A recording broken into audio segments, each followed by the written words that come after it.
Boa noite.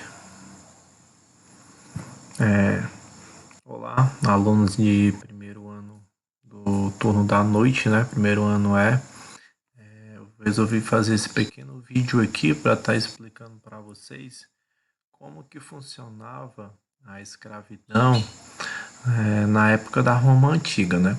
Inicialmente aqui vamos conhecer quem eram os escravos, né? Como que a pessoa possivelmente poderia se tornar um escravo.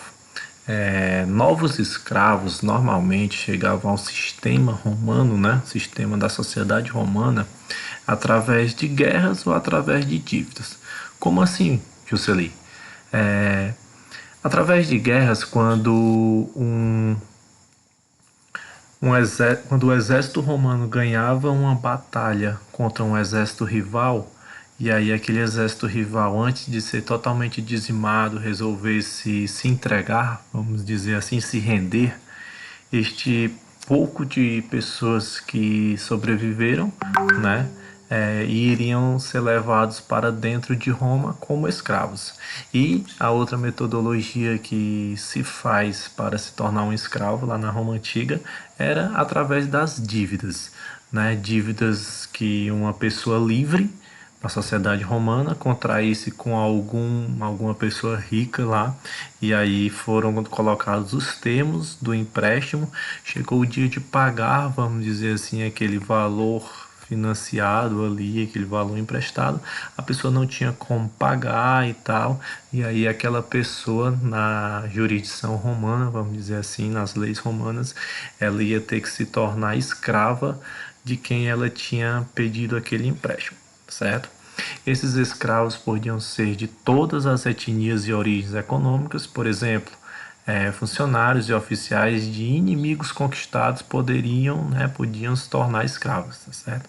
Crianças nascidas de uma mãe escrava automaticamente se tornavam escravos, ainda que seus pais fossem livres. Olha aí, quando vamos supor que o cidadão lá tem uma escrava, resolve de uma certa forma se relacionar sexualmente com essa escrava, tem um filho, tá certo? Muito embora aquele filho sendo dele, tá certo? De ele enquanto um homem livre, mas aquela criança que nasceu seria um escravo também, tá certo?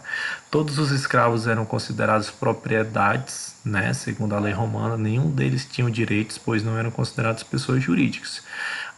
O fato dele se tornar, né, deste escravo ser considerado uma propriedade, né, dá a ele uma série de direitos também, tá certo? Ao passo em que eu sou escravo de alguém, tá certo? Aquele alguém, ele tem que me dar algumas garantias, né? Tem que zelar pela minha saúde, pela minha segurança, pelo meu bem-estar, né? Me dando uma boa alimentação, me dando um lugar para morar, vamos dizer, muito embora que não seja um lugar digno, mas ele tinha que me garantir algumas coisas mínimas, né? Levava muitos anos para guardar dinheiro suficiente para sair da escravidão. Era uma raridade, vamos dizer assim, alguém conseguir sair da escravidão lá em Roma, certo? Como era a vida dos escravos, né? As piores condições de vida eram para os escravos sem habilidades, que trabalhavam em grandes fazendas ou ainda pior, em minas ou outros locais onde tinha uma expectativa de vida baixíssima. Tipo, esses escravos que eles eram mineradores, por que a expectativa de vida era baixíssima? Por conta de que eles eram expostos a agentes químicos, às vezes muito malignos, né? Muito severos, às vezes por conta do desmoronamento das minas mesmo. A segurança lá não era uma das maiores preocupações deles, né? Mas os escravos romanos viviam em uma situação bem melhor do que muitas pessoas livres, porém em situações econômicas desfavoráveis, porque o fato da pessoa ser um escravo, ela não vai receber por aquilo que ela produz, né? Alguns escravos trabalhavam como professores, doutores, artistas, secretários, etc., dependendo da necessidade que o seu dono tivesse na sua fazenda, no seu familiar, enfim. Alguns que trabalhavam para o imperador ou para outras pessoas ricas e influentes se tornavam ricos também, porque eles iam recebendo de uma certa forma uma certa ajuda, né, vamos dizer assim, pelo trabalho realizado. Então, isso era uma raridade também, tá certo? Como que deu-se essa origem da escravidão lá em Roma, né? Começou quando o legendário fundador, o Rômulo, né, aquele rapazinho que foi alimentado pela loba, que a gente já viu, deu aos pais romanos o direito de vender suas próprias crianças como escravos. A escravidão cresceu junto à expansão do Estado romano. A posse de escravos se difundiu a partir das guerras que foram acontecendo e o colapso, né, se deu no Império Seleucida. Resultou no enorme comércio de escravos. E quando as pessoas, os romanos, viram que escravo seria algo em que eles poderiam lucrar, vamos dizer assim, com o comércio deles, né? As 12 tábuas, né, tinham breves referências à escravidão que indicavam que a instituição escravidão já era de longa data. Essas 12 tábuas são o que a gente considera como as leis romanas, tá certo?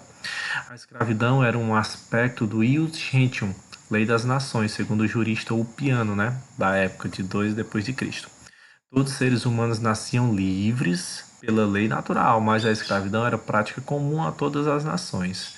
Após a guerra, a nação vitoriosa teria direito sobre o ius gentium, de escravidar a população derrotada. Era meio que fosse um acordo internacional, tá certo? As pessoas nascem livres, tudo bem, mas elas podem se tornar escravas, de acordo com algumas situações que a gente viu aqui já.